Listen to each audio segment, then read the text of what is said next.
प्रकट हुआ है। दोस्तों कहीं भी आप जाइए ऐसी ऊंची धारा दिखाई नहीं देती। और सब ये जितना भी विज्ञान था, जितनी भी राजनीति थी, जितना भी हमारा उद्योग था, जितना भी हमारा विकास था, ये बड़ी करुणा से प्रेरित था।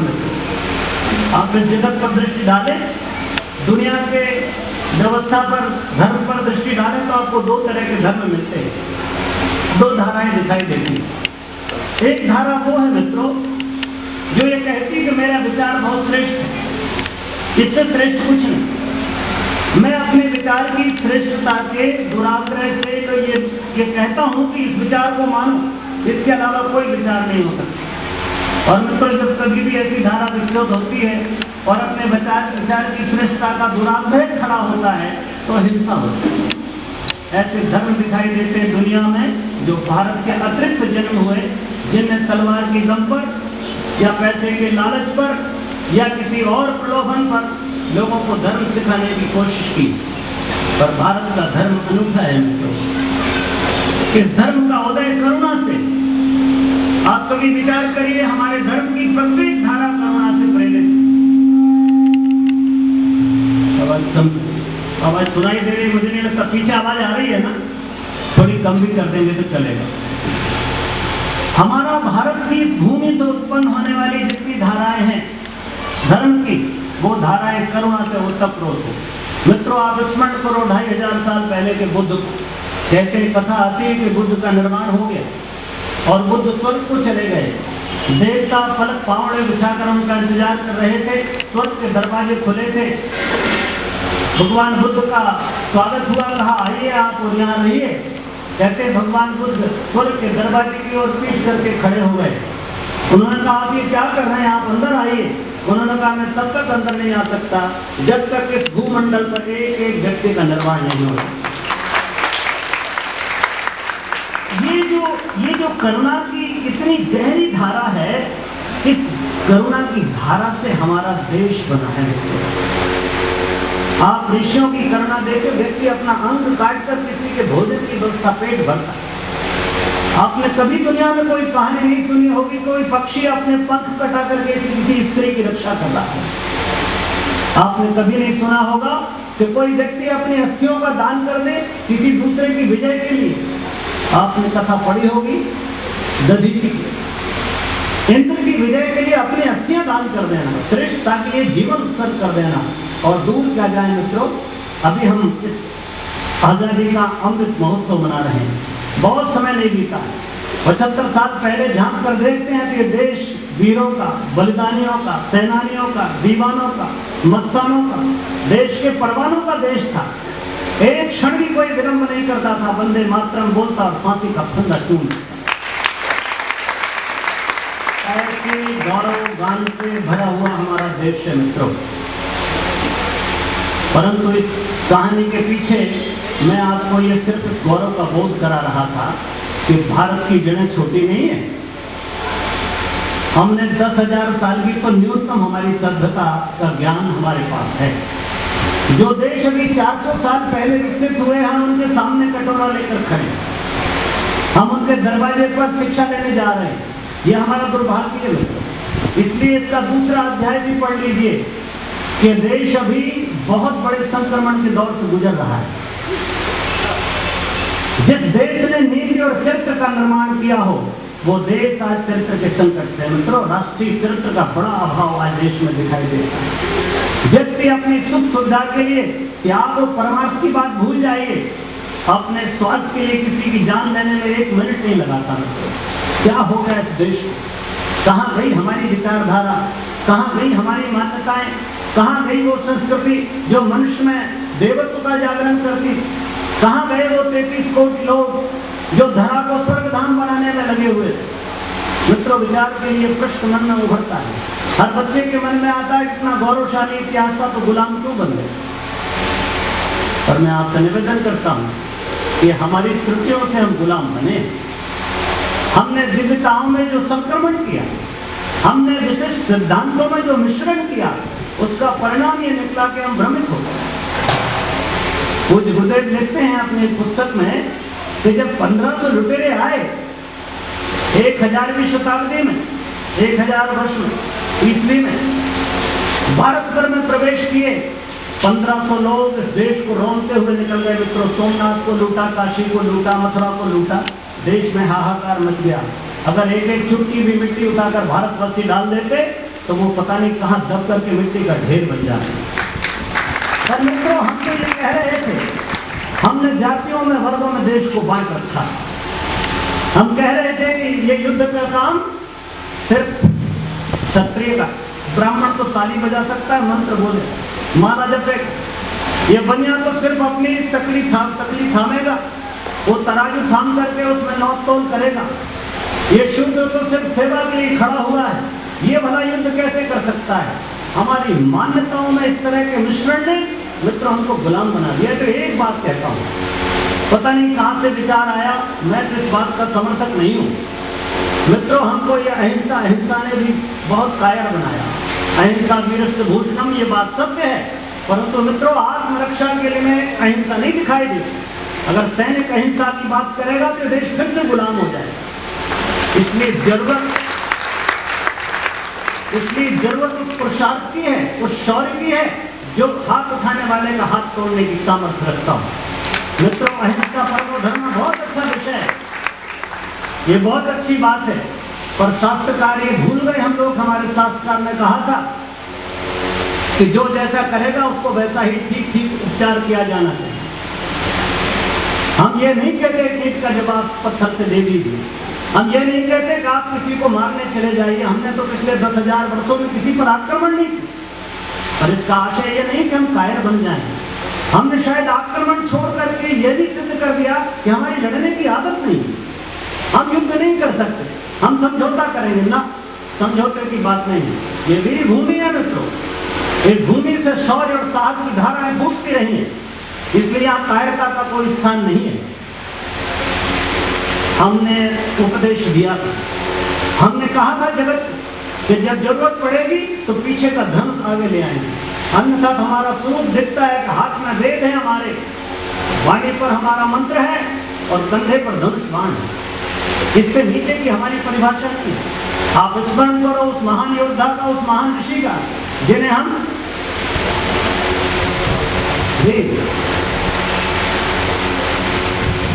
ऐसे योद्धा चाहिए मित्रों।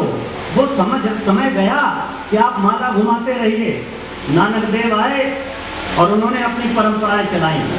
गुरु गोविंद सिंह आए, उन्होंने कहा एक हाथ में माला और दूसरे हाथ में भाला। इससे कम में बात नहीं बनेगी। यदि आप सोचकर हैं कि मैं तो माला जप करके ही सारा काम कर लूंगा, सोमनाथ नहीं डूब सकता, शंकर जी अपनी रक्षा करेंगे, मैं माला जपूंगा, शिव शिव शिव शिव करते रहिए, मित्रों गर्दन काट दी जाएगी, आपकी माला भी टपक जाएगी। इसलिए जहाँ एक और क्षमा आवश्यक है, वहां शौर्य और साहस से, वीरता से समझौता नहीं करना। ध्यान रखें, हमारी कुछ छोटी छोटी त्रुटियां जिनने हमको बांट दिया, हम जातियों में, और मैं कहता हूं हमारे यहाँ तो वर्ण व्यवस्था थी, बहुत उच्च स्तर की व्यवस्था, वैज्ञानिक व्यवस्था, वर्णाश्रम धर्म था हमारे यहाँ। जीवन को बराबर 4 भागों में विभाजित करके जी रहे थे हमने कहा था एक बचपन का ब्रह्मचर्य है जिसमें आप अपना निर्माण करो। मेरे बच्चे बैठे हैं, ये बच्चे और बच्चियां यदि अपने निर्माण में चूक जाएं, इनकी ईंटें कच्ची रह जाएं, इनकी नींव के पत्थर पोले रह जाएं, तो ये भवन कभी खड़ा नहीं रहेगा। इसलिए हमने अपने जीवन को समर्थ बनाने के लिए हमारी ईंटों को मजबूत करना भी सीखा था। ऋषियों ने कहा जीवन का 1/4 भाग ब्रह्मचर्य में बीतना चाहिए। एक से बड़ी उपाधियां थी हमारी शिक्षकों की। उसके बाद हमारा जीवन था जिसमें ग्रस्त था, आपकी तैयारी थी ब्रह्मचर्य ग्रस्त में प्रवेश करने की। वीर भोग्या वसुंधरा, भोग भी करना है तो वीर ही भोग सकते हैं।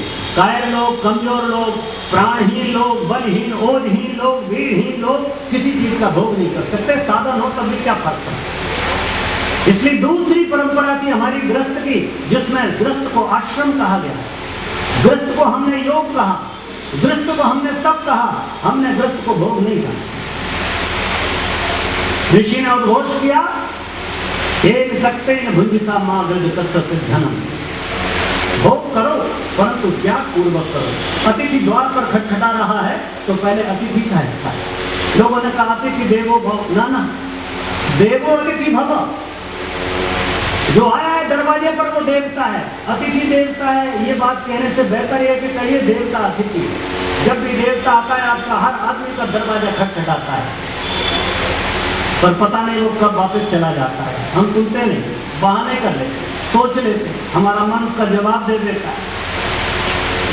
सूरज तो उगता है, और जो द्वार खोलते हैं उनके घर में प्रकाश आता है। जो द्वार बंद करके बैठते हैं और कहते हैं अरे सूरज उगा नहीं है, उनके यहाँ कभी सूरज नहीं उगता। मित्रों, हमने अतिथि सत्कार किया, हमने जीवन के उच्चतम आदर्शों को प्राप्त किया गृहस्थ में रहकर। और एक बड़ी बात कही, धन्य हो गृहस्थ धर्म। हमारा ऋषि कहता है कि जिस तरह इस वायु पर आश्रित होकर के जगत के जीव सांस लेकर जीवित रहते हैं, ठीक इसी तरह समाज के चारों वर्ण इस गृहस्थ जीवन की सांस पर जीवित हैं। इसलिए गृहस्थ को अद्भुत प्रयोग माना हमारे यहाँ। हमने बड़े बड़े काम किए, और हमारे यहाँ ऐसे उदाहरण भी आए कि किसी भी तपस्वी से गृहस्थ का जीवन ज्यादा श्रेष्ठ दिखा। यहां तक कि भगवान को चुनौती देने की सामर्थ्य रखता है। सुधन्वा कहता है कि अगर मैंने पूरे धर्म के साथ में गृहस्थ का निर्वाह किया है और कोई भी भूखा आदमी मेरे द्वार से नहीं लौटा है, मैंने अतिथि का सत्कार किया है, तो मैं अपना पुण्य इस पर लगाता हूँ। और एक तरफ कृष्ण कहने कि मैं अपने अवतार का पुण्य लगाता हूँ। मित्र, दोनों तीर कट जाते हैं। क्या गजब की वंदना है गृहस्थ। इतना सामर्थ्यवान गृहस्थ जीने वाले हम लोग। एक वैज्ञानिक ढंग से जीवन को जीने का क्रम हमने बनाया। और इतना ही नहीं, गृहस्थ का भोग निपटे तो चलो अनुभव के साथ फल पके हैं, आओ समाज में चलते हैं, राष्ट्र का उत्थान करते हैं।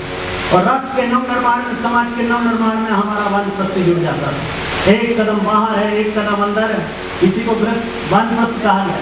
जिसका एक कदम दहली के बाहर और एक कदम अंदर है, जो जरूरत पड़ने पर घर में आता है, परंतु अधिकांश समय समाज के कल्याण के लिए लगाता है। आज तो दुर्भाग्य इस देश का मित्रों कि ये वानप्रस्थ परंपरा समाप्त हो गई हमारे।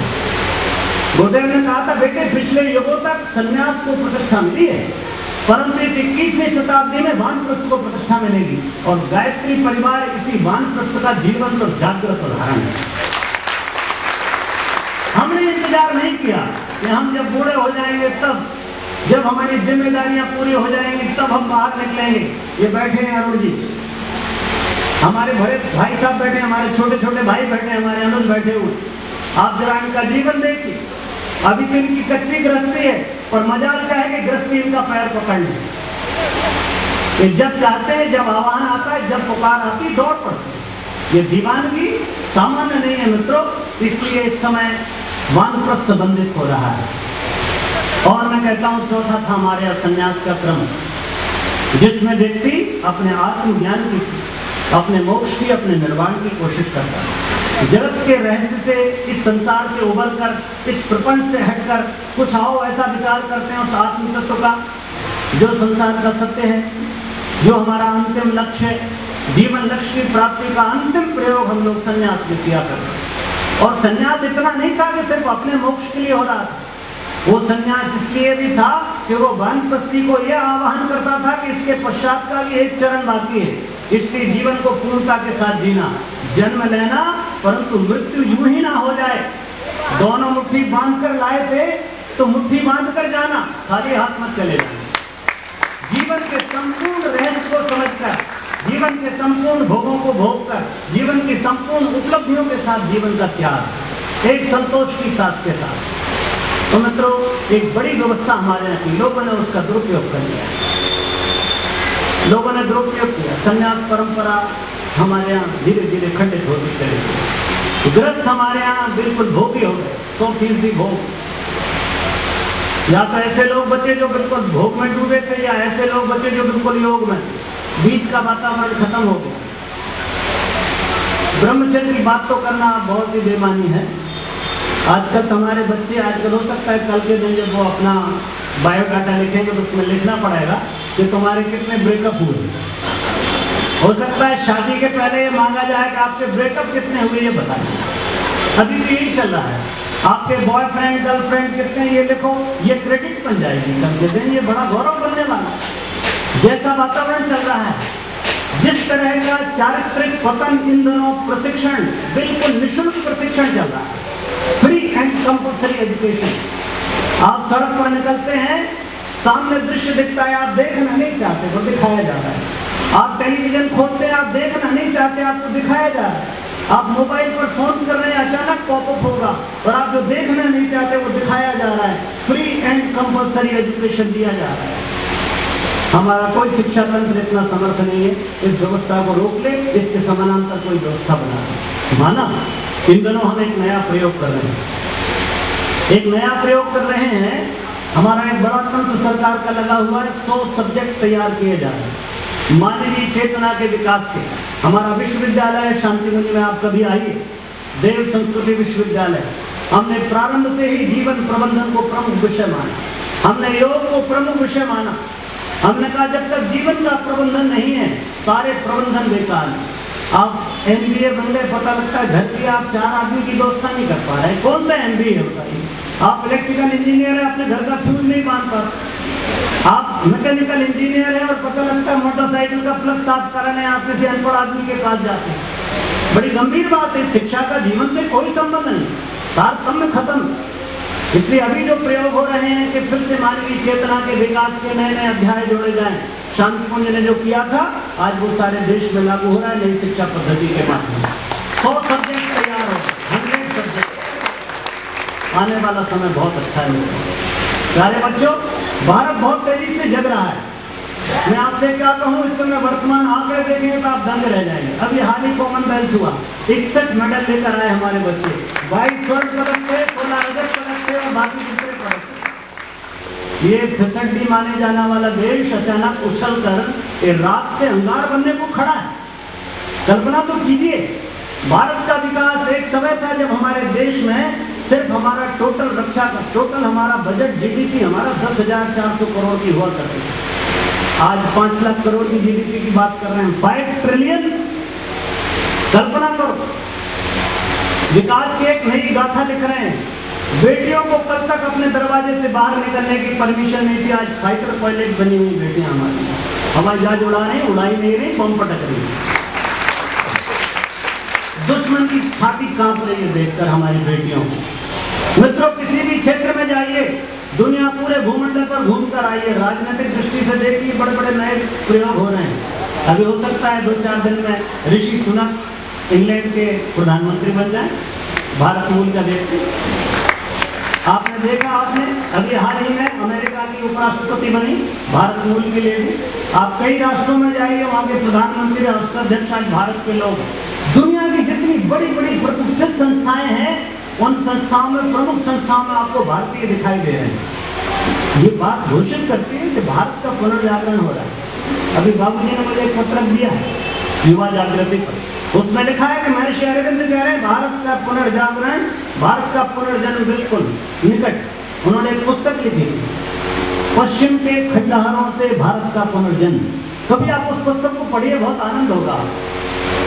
उन्होंने पहले ही सारी बातें लिख दी हैं। स्वामी विवेकानंद ने भी एक दिव्य स्वप्न देखा था। उन्होंने कहा था एक बार कालचक्र घूम कर आ रहा है और इस बार केंद्र भारतवर्ष होगा। एक नई चेतना उठकर खड़ी हो रही है, एक नए भारत का जागरण होना है और समूचे विश्व को अपने आगोश में ले लेगा।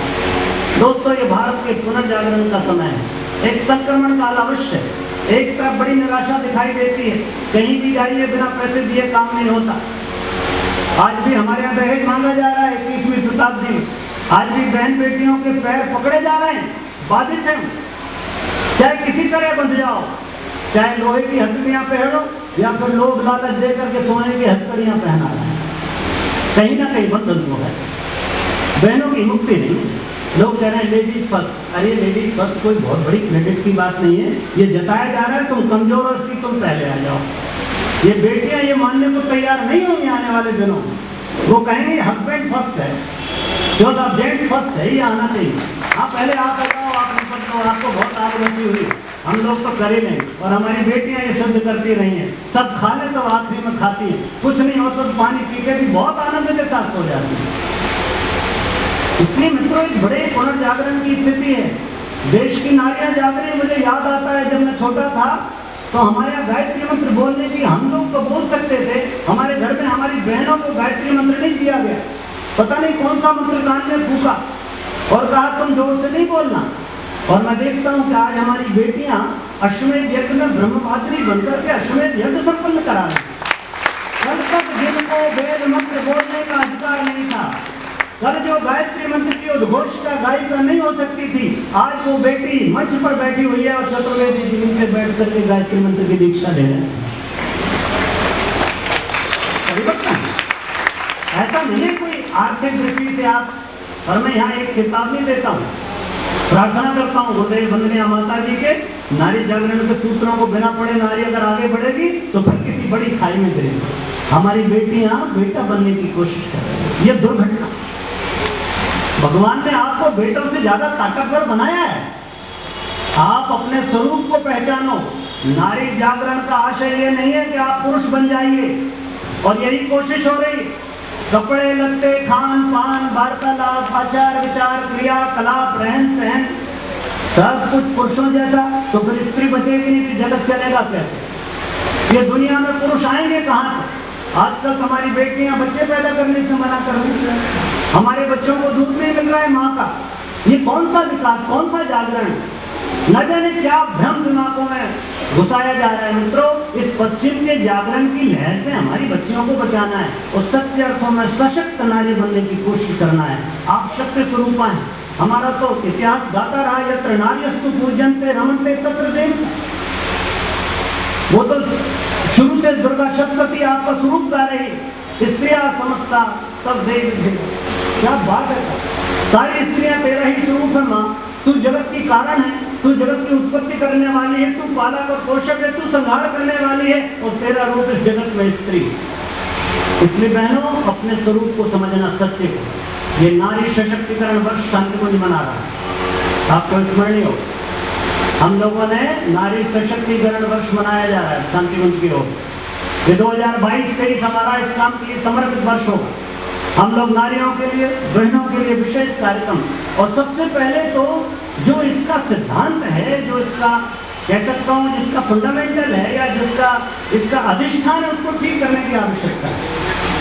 आप किस दिशा में ले जाएंगे नारियों को वो तय करने की आवश्यकता है। एक बार स्टीयरिंग गलत दिशा में चला गया, उसको रोकना मुश्किल होगा। बड़ी अपार शक्ति है बहनों। इसलिए बहनों, आपने जो काम किया है बहुत ऊंचा काम किया है। दुनिया में कोई ऐसा संगठन नहीं है, एकमात्र गायत्री परिवार है जिसमें भाइयों से ज्यादा बहनें सक्रिय हैं। कोई काम ले लो, माता जी बैठी हमारी 108 कुंडी यज्ञ की संयोजिका हमारी माता जी निर्मला पांडे माता। उदाहरण आपके सामने नारी सशक्तिकरण का उदाहरण।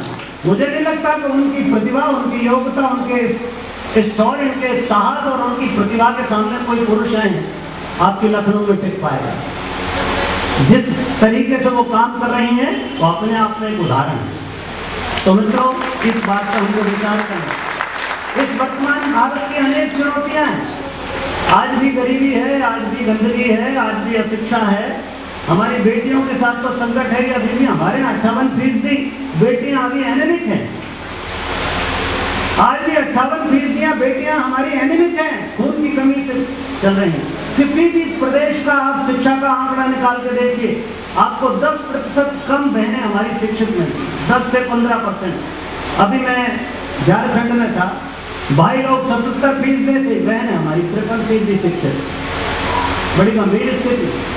अभी भी हमारे कहीं ना कहीं पैर अटके हुए हैं, हमको खुल कर आगे आना होगा। बहुत सुंदर बात कह रहे थे भाई, जिद करो, बहुत सुंदर बात। उद्योगिता का मतलब ये जिद करना, उद्योग का मतलब ये जिद करना। जो सुस्त है, जो जिद नहीं कर सकता, वो सोया हुआ, वो कलयुग में।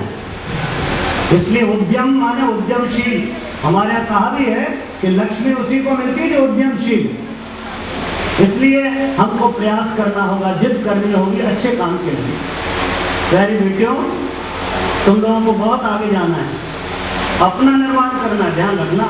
अपने स्वास्थ्य का निर्माण करना है, अपने मन को सदैव पवित्र बनाए रखना है। तुम्हारी पवित्रता ही सदा से दुनिया में बंद नहीं रही है, तभी तुम देवी कहलाई।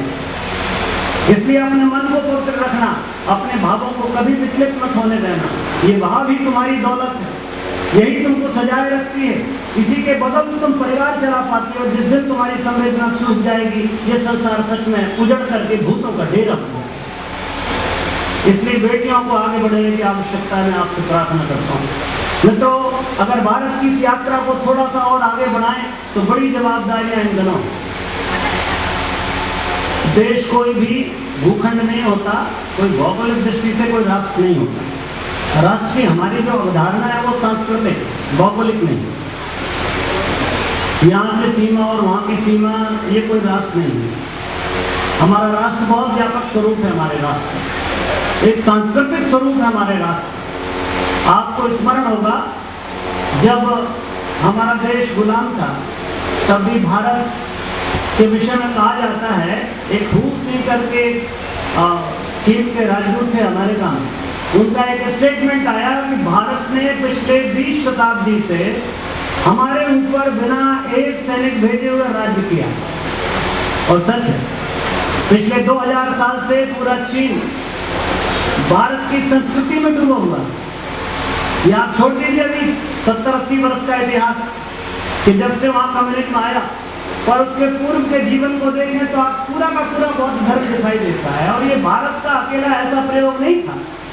भारत का एक व्यक्ति भी किसी राष्ट्र में गया, अगर संघमित्रा भी अगर श्रीलंका गई, अगर महेंद्र भी श्रीलंका गए, तो किसी व्यक्ति का धर्म नहीं बदला, पूरे राष्ट्र का राज्य धर्म बदल गया, बौद्ध बना दिया श्रीलंका। आप थाईलैंड को देखिए, आज भी परंपराएं हमारी चल रही हैं। आप जापान में जाइए, आप कंबोडिया में जाइए, आप ताइवान, आप जाइए कहीं भी ताइवान में जाइए, आप पाएंगे भारत की संस्कृति, भारत की सभ्यता सब जगह ध्वनित प्रकट होते दिखाई देगी। इसलिए भारत की जो राष्ट्र की अवधारणा है वो बहुत अद्भुत है। एक व्यापक स्वरूप है इसका, एक सांस्कृतिक चेतना है। इसलिए मित्रों, इस सांस्कृतिक चेतना के बिना राष्ट्र का निर्माण नहीं होगा। स्वामी जी ने और महर्षि अरविंद ने कहा था कि जिस तरह व्यक्ति का कोई धर्म होता है, ऐसे ही हर राष्ट्र का भी एक धर्म, उसकी अपनी एक मूल प्रवृत्ति है। अमेरिका में जाएंगे तो राजनीति उसकी प्रवृत्ति दिखाई देगी, सारे भूमंडल पर वो अधिकार करना चाहिए।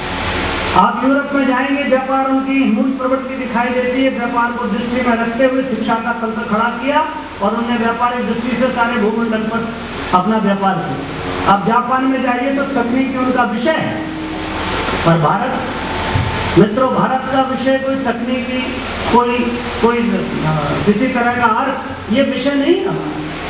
हमारा विषय आध्यात्मिक। इसलिए महर्षि अरविंद ने कहा कि कोई भी राष्ट्र यदि अपनी मूल प्रवृत्ति को छोड़ दे तो 3 ही पीढ़ियों में उसका सर्वनाश हो जाता है। और मित्रों, हमारी ये तीसरी पीढ़ी चल रही है। हमको स्मरण रखना होगा कि भारत की मूल प्रवृत्ति आध्यात्मिक है। इस आध्यात्मिक प्रवृत्ति को जीवित रखना है तो हर नागरिक को गढ़ना होगा। शांति कुंज ने एक महाअभियान शुरू किया है, शायद अभी लोगों के दिमाग में नहीं आया। हमारे पूज्य गुरुदेव ने जब 1942 में जब वो साबरमती गए, उसके पूर्व में 1922-23 से लेकर के 42 तक पूज्य गुरुदेव स्वाधीनता संग्राम में शामिल हुए। बड़े बड़े आंदोलन किए, चाहे वो लगानबंदी का आंदोलन हो, उन्हीं के आंकड़ों के आधार पर गांधी इरविन समझौता हुआ। और उसके बाद में जब वो साबरमती गए तो गांधी जी की व्यथा देखकर दुखी हो गए।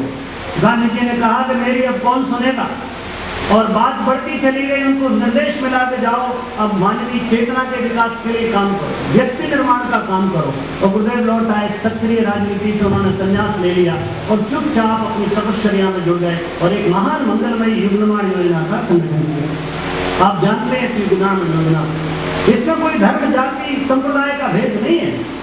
इसमें कोई बात ऐसी नहीं जहाँ कोई ठहर जाए। लोगों ने बड़ी बड़ी उपासना पद्धतियां बताई, गुरुदेव ने कहा व्यक्ति निर्माण करो। उन्होंने घोषणा की इस युग की सिर्फ 2 ही साधनाएं हैं, आत्म परिष्कार और लोक मंगल। अपनी आत्मा का परिष्कार करो और लोक मंगल में जुड़ो। अगर ये 2 काम कर सकोगे तो नए राष्ट्र का, नए विश्व का निर्माण होगा। इसलिए मित्रों, इस समय एक बड़ा प्रयोग किया जा रहा है। शांति कुंज और गायत्री परिवार प्रारंभ काल से ही व्यक्ति निर्माण को मूल में रख करके काम कर रहा है। और व्यक्ति से परिवार निर्माण और परिवार से व्यक्ति का निर्माण, परिवार की प्रयोगशाला में व्यक्ति पर संश्लेषण, व्यक्ति पर प्रयोग, मानवीय चेतना के विकास की योजना। इसलिए परिवार को हमने पाठशाला कहा, परिवार को हमने प्रयोगशाला कहा, और माँ उसकी साइंटिस्ट भी रही और गुरुकुल के अधिपति भी रही। तो मित्रों, इस तरह से व्यक्ति निर्माण और परिवार निर्माण और ये 2 इकाइयां पुष्ट हो जाए तो फिर समाज और राष्ट्र और विश्व निर्माण की बात कर सकते हैं। गुरुदेव ने एक 19वां पुराण लिखा है जिसे हम प्रज्ञा पुराण के नाम से जानते हैं। उसे प्रज्ञान उपनिषद भी कह सकते, उसकी धारणाएं, उसका चिंतन शैली निश्चित रूप से औपनिषद है। आप कभी देखिएगा तो उसमें एक तीसरा खंड लिखा है परिवार खंड, आप पढ़ेंगे निश्चय ही आप सबके बीच पूज्य गुरुवर का संदेश लेकर आने का मुझे अवसर मिला है और इस विविधता में सोचता हूँ कहाँ से बात शुरू करूँगा, क्योंकि हमारे बीच में हमारे आने वाले कल के भारत के हमारे बच्चे भी जो आने वाले स्वर्णिम इतिहास को लिखेंगे। हमारे बीच में वो वर्ग भी है जिसने अपना संपूर्ण जीवन रस निचोड़कर इस राष्ट्र की, इस पवित्र देश की सेवा में अपने आप को अर्पित किया है। उनमें से कई वो लोग भी साक्षी हैं जिसका उत्सव हम इन दिनों मना रहे हैं, ये हमारा अमृत महोत्सव। और हमारे बीच में वो वर्ग भी है जो वर्तमान में राष्ट्र को शक्ति और सामर्थ्य दे रहा है।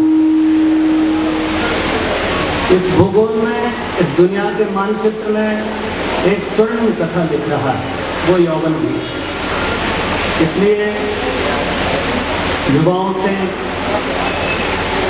हमारे नन्हे मुन्ने विद्यार्थियों से, बच्चों से, किशोर वय के छात्र छात्राओं से और हमारे वरिष्ठों से, सबसे कोई एक बात कहनी हो तो बहुत संकट का समय है, सोचने की बात है।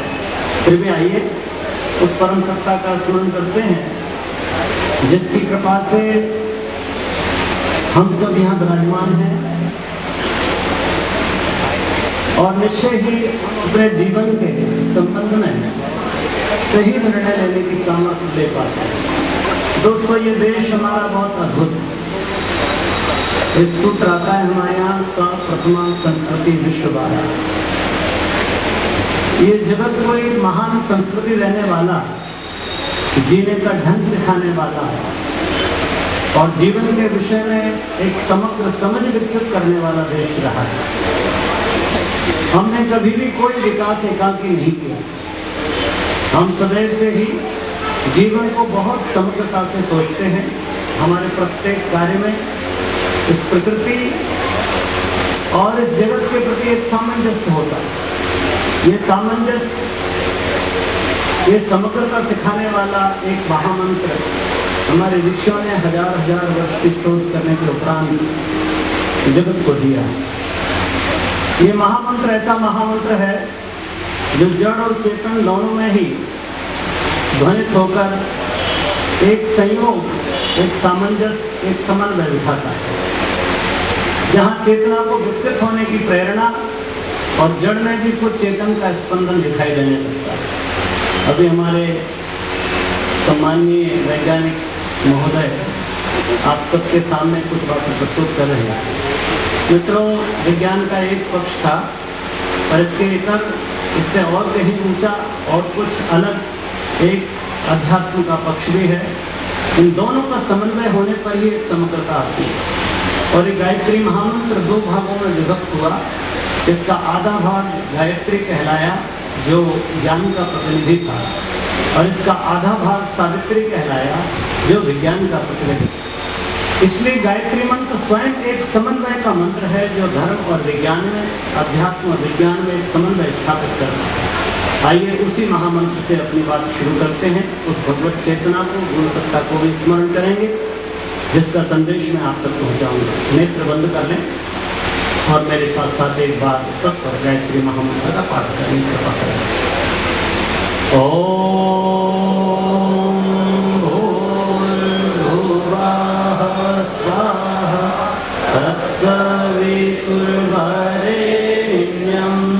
भर्गो देवस्य धीमहि धियो यो नः प्रचोदयात्। चैतन्यं शाश्वतं शान्तं व्योमातीतं निरञ्जनं नादबिन्दुकलातीतं तस्मै श्रीगुरवे नमः। सूक्ष्म कारण रूप में विद्यमान गुरु सत्ता आज की इस दिव्य पावन सभा में मंच पर शोभायमान हमारी दीदी, हमारी मातृ स्वरूपा आदरणीय पांडे जी, हमारे बहुत वरिष्ठ, हमारे सम्मानीय बड़े भाई साहब आदरणीय मेजर साहब, इस सभा में विराजमान हमारे गायत्री परिवार के सभी वरिष्ठ, इस संगठन के, इस परिवार के मुखिया कहूँ, प्रमुख कहूँ, जिम्मेदार लोग जिन्हें हम पदाधिकारी भी कह सकते हैं, इस सभा में विराजमान NBRI के हमारे सम्मानीय साइंटिस्ट, हमारे उद्यमिता विकास विभाग के हमारे आदरणीय भाई साहब, जिन्होंने इस कार्यक्रम को बहुत ही व्यवस्थित तरीके से संचालन किया है, डॉक्टर अरुण श्रीवास्तव जी, हमारे बीच में संगीत की बहुत सुंदर स्वर लहरियाँ और बहुत मधुरता से, मधुर कंठ से गाने वाले हमारे उद्दाता बंधु, इस कार्यक्रम में जिन्होंने अभी तक अपने अपने वक्तव्य दिए, वो सभी हमारे अलग अलग संस्थाओं से पधारे हुए कलाकार बंधु, हाल ही में जिनको एक बड़ा दायित्व दिया है, एक हमारे युवा साथी भाई श्री अतुल सिंह जी, जिनको लखनऊ के जिले को समन्वित करने का एक बड़ा गुरुतर दायित्व दिया हुआ है।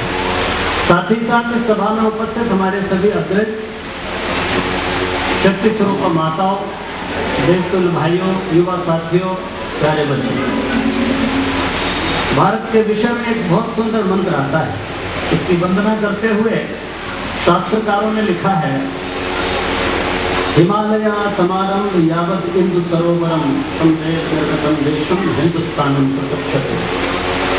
ये हिमालय से लेकर एक विस्तृत भूभाग पर फैला हुआ और हिंद महासागर तक विस्तृत होता हुआ यह देवताओं के द्वारा निर्मित देश है।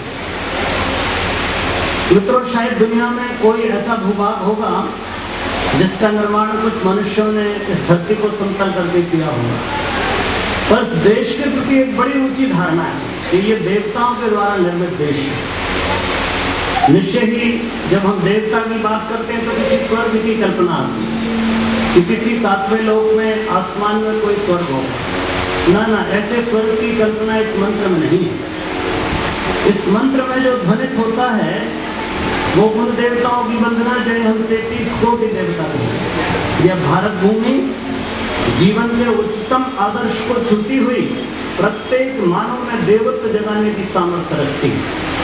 जिस मंत्र को मैंने प्रारंभ में कहा था, सा प्रथमा संस्कृति विश्ववारा, जिस संस्कृति ने मानवीय चेतना पर आत्यंतिक विकास करके उसे देवतुल्य बना दिया, ऐसे 33 कोटि लोगों की यह धराधाम कभी आवास या जन्मभूमि रही। उन 33 कोटि देवताओं का वंदन किया। तो मतलब ऐसा विशाल, ऐसा विराट भारत, जिसके अगर पिछले अध्यायों को हम पलटते हैं, इतिहास के पन्नों को पलटने की कोशिश करते हैं, तो दिखाई देता है एक अत्यंत गौरवशाली अतीत।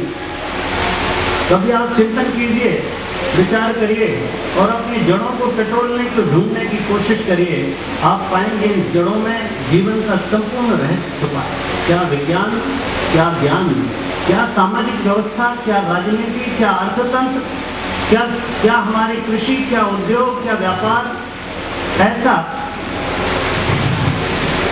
कोई भी पक्ष नहीं है। क्या दर्शन हमारी, क्या हमारा वांग्मय, क्या हमारे ऋषियों का तप, कैसी मानवीय जीवन की उच्चता, सब क्षेत्रों में आप पाते हैं भारत अद्वितीय और अनुपम है। आप कभी थोड़ा सा गौर करेंगे तो आप पाएंगे आज जिस विज्ञान को हम लोग बहुत गौरव के साथ सम्मानित करते हैं और जिसके कारण उपलब्ध सुविधाओं से हम अपने जीवन को इन दोनों आनंदित कर रहे हैं, इस विज्ञान, इस संपूर्ण विज्ञान की जड़ भारतवर्ष है। आइंस्टीन ने कहा था, यदि भारत हमको गणित न दिया होता, गणित के सूत्र न दिया होता, तो आज इस युग में किसी भी विज्ञान की कल्पना नहीं की जा सकती। मित्रों, अंक देने वाला भारत, शून्य देने वाला भारत, डेसिमल पॉइंट देने वाला भारत, आप कल्पना करो ऐसे भारत की जिसने इस धरा को विज्ञान के वो मौलिक सिद्धांत दिए जिनके आधार पर आज हम दिन प्रतिदिन विकसित हो रहे हैं और संभावनाएं बहुत असीम है। अभी भी जगत का, इस संसार के रहस्य का एक छोटा सा पर्दा हम, एक पर्दा, एक पेज पलट पाए। न जाने कितने रहस्य और प्रकट होंगे विज्ञान के अतुलित धाराओं से। तो दोस्तों, ऐसा हमारा अतीत, हमारे मेडिकल कॉलेज के भी हमारे सम्माननीय अतिथि मंच पर हैं।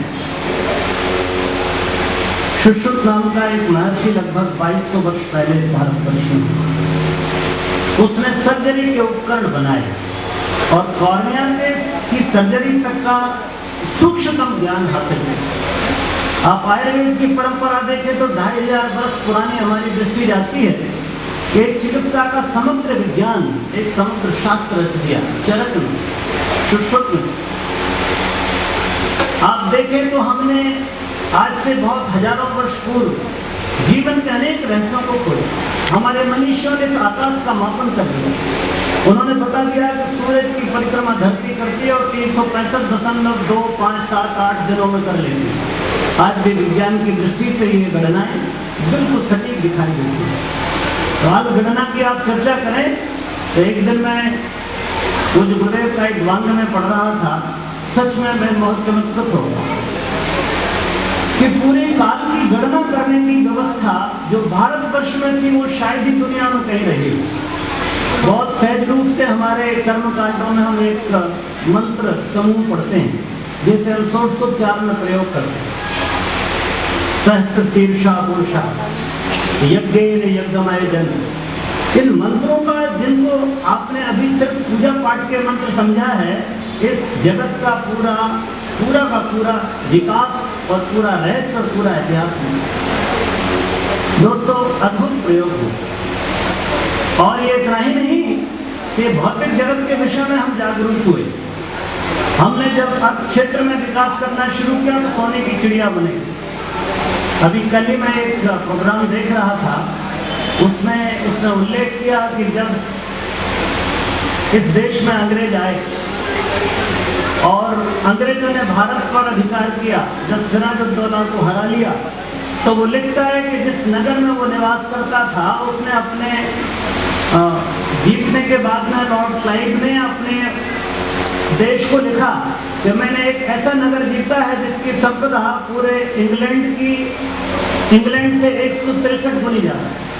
आप कल्पना कर सकते हैं, एक नगर जिसकी संपदा इतनी, जिसे हम गुजरात का एक छोटा सा, आजकल हम कोर्ट कहते हैं, सूरत क्षेत्र कहा जाता है। सूरत की संपदा इतनी थी कि पूरे यूरोप के बड़े बड़े महानगरों की सारी संपदा जोड़ लो तब भी सूरत की संपदा की बराबरी नहीं।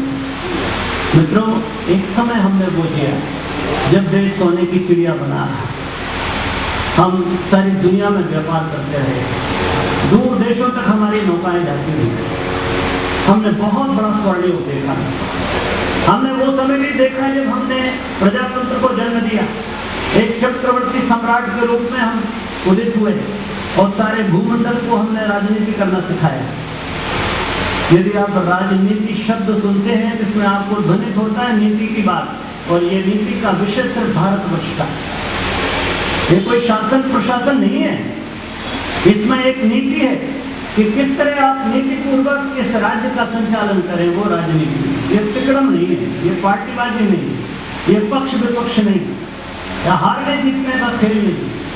इससे बहुत बड़े, एक बहुत बड़ी सुंदर एक आध्यात्मिक व्यवस्था है मित्रों। हमने उस दौर को देखा कि हमने जगत को पहला प्रजातांत्रिक व्यवस्था दी, क्षेत्र में हम चक्रवर्ती सम्राट बने। मित्रों, आपको स्मरण होगा हमने तक्षशिला और नालंदा जैसे विश्वविद्यालय दिए, ओदंती और